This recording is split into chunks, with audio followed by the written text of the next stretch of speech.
Hello, good morning student. সবাই কেমন আছো? আশা রাখছি খুব ভালো আছো। তোমাদের জন্য নিয়ে এলাম আর একটি নতুন ক্লাস। এই ক্লাসটিতে থাকলো মূলত ব্যাকরণ, বাংলা ব্যাকরণ, যেটি ক্লাস মানে 8 থেকে 10 পর্যন্ত খুবই দরকার।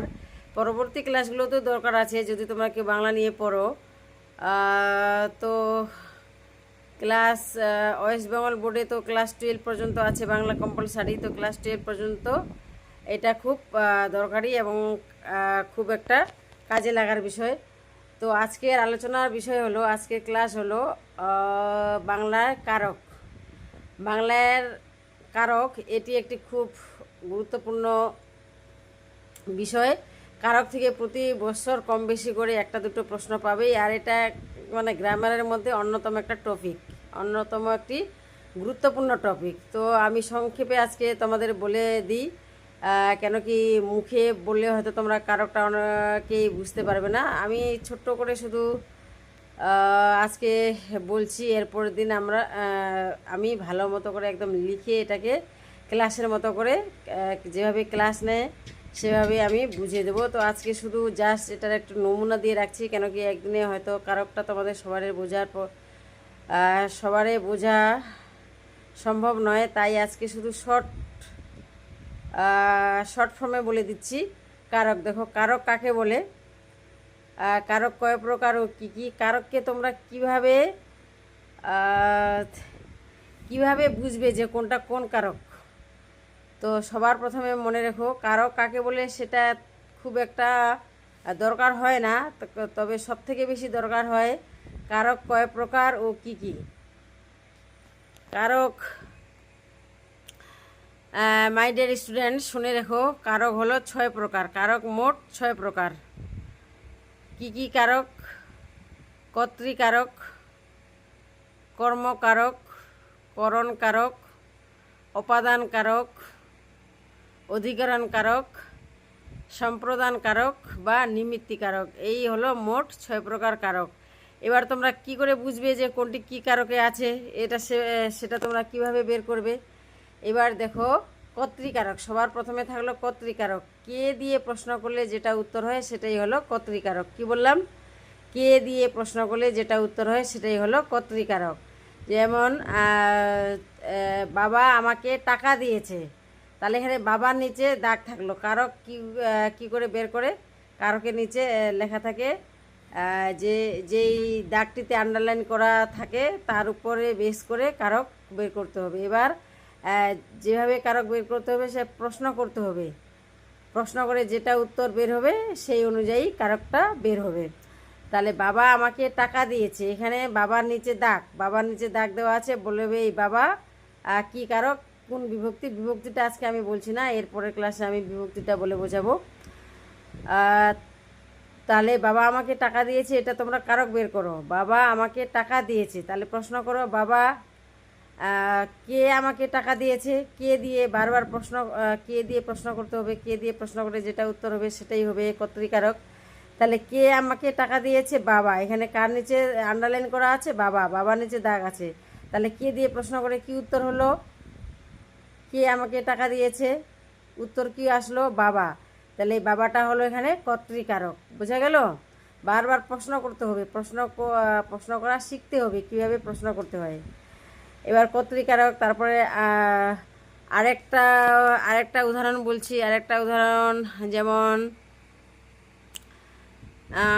কি বলবো, ছাত্রকে আমি বকা দিলাম, ছাত্রকে আজ আমি খুব বকা দিলাম, বা ছাত্রকে খুব আজকে আমি বকুনি করলাম। তো ছাত্রের নিচে দাগ আছে, আন্ডারলাইন করা আছে ছাত্রের নিচে। তো ছাত্র থেকে বের করতে হবে যে ছাত্র এটা কোন কারক। তাহলে তোমরা প্রশ্ন করো যে কাকে আজকে আমি বকা দিলাম। কাকে, কে দিয়ে প্রশ্ন করো কাকে বকা দিলাম। কে, কে আসছে না উত্তর, কাকে কে দিয়ে প্রশ্ন করো কে, তাহলে উত্তর কে আসছে, উত্তরটা কি হচ্ছে? ছাত্র। উত্তরটা কি আসছে? ছাত্র। তাহলে ছাত্রকে আমি বকা দিয়েছি, কাকে আমি বকা দিয়েছি? ছাত্র। অ্যান্সার এখানে কি এসছে? ছাত্র। তাহলে ছাত্র হলো কর্তৃকারক। বোঝা গেল? কে দিয়ে প্রশ্ন করবে, কে দিয়ে প্রশ্ন করে যেটা আনসার হবে সেটাই হলো কর্তৃকারক। এবার কর্তৃর পরে কি আসলো, এটা তোমরা আমাকে কমেন্ট করবে তোমরা যদি বুঝতে না পারো। আমি এটা আবার পরের ক্লাসে আবার খাতা কলম দিয়ে তোমাদেরকে লিখে তোমাদেরকে বুঝিয়ে দেব। তারপরে হচ্ছে কর্তৃকারক হয়ে গেল। এবার কি হলো, কর্তৃ থেকে কি হলো, করণকারক চলে আসো বা কর্মকারক চলে আসো, যেটাই করতে পারো। এবার দেখো করণকারক, করণকারক করণকারক কী দিয়ে প্রশ্ন করতে হবে, কি দিয়ে প্রশ্ন করে যেটা উত্তর পাওয়া যাবে সেটাই হলো করণকারক। কি বললাম, কি দিয়ে প্রশ্ন করলে যেটা উত্তর পাওয়া যাবে সেটাই হলো করণকারক। হ্যাঁ, আমি কলম দিয়ে লিখি, আমি কলম দিয়ে লিখি, কলমের নিচে দাগ। হ্যাঁ, কলমটাকে তোমরা কলমের নিচে দাগ, তার মানে কলমকে তোমাদেরকে বের করতে হবে কারক। কলম এখানে কি কারকে আছে, তাহলে আমি কি দিয়ে লিখি, কি দিয়ে প্রশ্ন করো, কি দিয়ে প্রশ্ন করো, কি উত্তর আসবে, কি দিয়ে লিখি, কলম দিয়ে লিখি, তাহলে কলমটা হলো এখানে করণকারক। তারপরে আছে কর্মকারক। কর্মকারক কি করে বের করবে, কর্মকারক দ্বারা দিয়ে সবসময় প্রশ্ন করবে, দ্বারা দিয়ে প্রশ্ন করলে যেটা উত্তর হবে সেটাই হলো কর্মকারক। যেমন দ্বারা, আরেকটি উদাহরণ দিচ্ছি, এই দ্বারা আর দিয়ে করণকারক আর কর্মকারকের মধ্যে অনেকটা মিল আছে। হ্যাঁ, এখানে যেন আবার গুলিয়ে না যায়, প্রায় প্রশ্ন উত্তর এখানে সেম সেম। করণ আর করণকারকের মধ্যে আর কর্মকারকের মধ্যে খুব কনফিউজ তৈরি হয়, তোমরা সেটা ভালো করে বুঝে নাও, বারবার শুনে বারবার প্রশ্ন করে বুঝো জিনিসটাকে কি। এবার বলছি কর্মকারক। কর্মকারকের উদাহরণ একটা বলছি, ছিপ, ছিপ দ্বারা আমরা, ছিপ দিয়ে আমরা মাছ ধরি, বা ছিপ দিয়ে আমরা মাছ ধরি। ছিপ, ছিপ জানো তো, বড়শি বা ছিপ যেটাকে বলে, পুকুরে নদীতে খালে যেটা দিয়ে মাছ ধরে। তাহলে ছিপের দ্বারা বা ছিপ দিয়ে আমরা মাছ ধরি, তাহলে এখানে দ্বারা দিয়ে বোঝাচ্ছে কি দিয়ে, কিসের দ্বারা মাছ ধরি, ছিপের দ্বারা। তাহলে ছিপ দিয়ে এখানে মাছ ধরা হচ্ছে বা ছিপের দ্বারা এখানে মাছ ধরা হচ্ছে, তাহলে সুতরাং এটা হলো কর্মকারক। সবসময় মনে রাখবে দ্বারা দিয়ে যে প্রশ্ন করে উত্তর পাওয়া যাবে সেটা হলো কী কারক, কর্মকারক।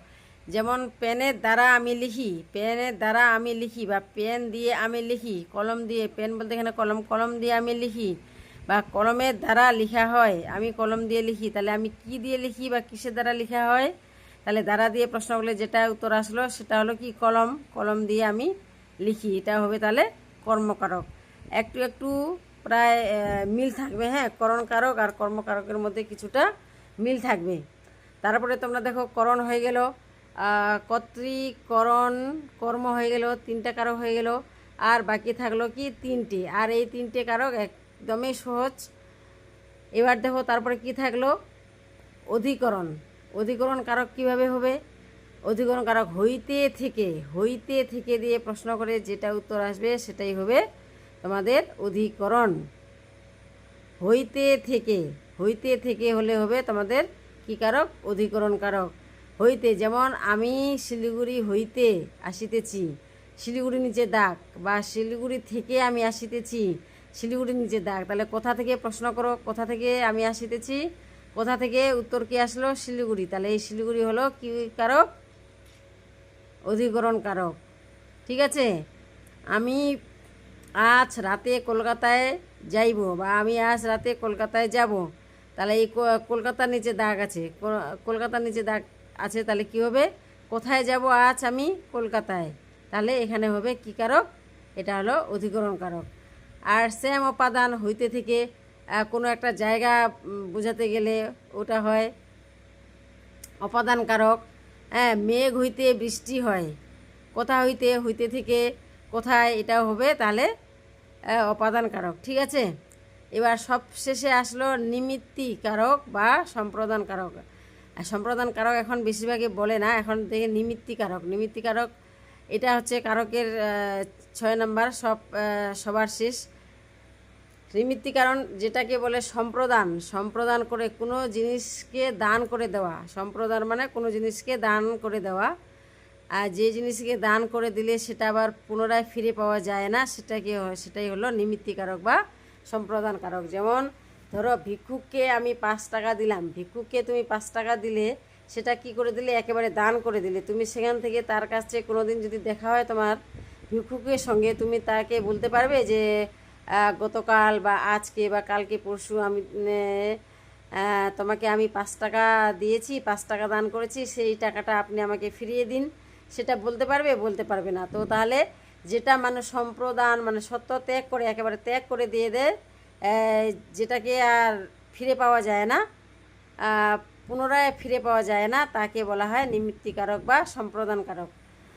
তাহলে আমি ভিক্ষুককে 5 টাকা দান করলাম, এখানে যে কোনো নিচে আন্ডারলাইন থাকতে পারে, টাকার নিচে আন্ডারলাইন থাকতে পারে, বা ভিক্ষুকের নিচে থাকতে পারে, বা আমি, এখানে যে কোনো থাকতে পারে। শুধু সেন্টেন্সটা পড়ে তোমাদেরকে বুঝতে হবে যে এটা কি কারক, এখানে কি করা হচ্ছে, দান করা হচ্ছে। তাহলে এটা যদিও কোনো প্রকারে মাথায় আসে যে এটা অধিকরণ কারক হতে পারে বা কর্তৃকারক হতে পারে, প্রশ্ন যদি সেই হিসাবে যদি করা থাকে, তবুও তোমাদেরকে সেন্টেন্সটা পড়ে বুঝতে হবে, লাইনটি পড়ে বুঝতে হবে যে এটি কোন কারকে আছে। তাহলে এটি যেখানেই দেখবে যে কোনো দান করার কথা বলা হচ্ছে, তাহলে সেটা চোখ বন্ধ করে তোমরা লিখে দিবে কি কারক, নিমিত্তি কারক। এবার আমি গতকাল ভিক্ষুককে একটি বিস্কুট দিয়েছিলাম। তাহলে এখানে ধরো বিস্কুটের নিচে দাগ থাকলো, বা ভিক্ষুকের নিচে থাকলো, বা আমি নিচে দাগ থাকলো, বা দান করলাম, এটা কি কারক? যখনই দেখবে যে পড়ে বুঝতে হবে যে দান করে দিয়েছে, তার মানে সেটাকে আর পুনরায় ফিরে পাওয়া যাবে না, তাহলে সেটা হবে নিমিত্তিকারক। বোঝা গেল? খুব সহজ। তাহলে এইভাবে তোমরা প্র্যাকটিস করবে, উত্তর প্রশ্ন করতে শিখবে এবং উত্তর বানাবে, প্রশ্ন করবে উত্তর বানাবে। এটাই হলো কারকের মূল ফ্যাক্ট, আসল বিষয়বস্তু হলো এটাই, প্রশ্ন করতে হবে। তাহলে তোমরা বারবার এটা প্র্যাকটিস করবে, প্র্যাকটিস করে যারা তোমরা কেউ বুঝতে পারবে না আমাকে কমেন্টে অবশ্যই প্রশ্ন করবে, এরপরের দিন আমি সেটা নিয়ে আবার তোমাদের সামনে হাজির হয়ে যাব।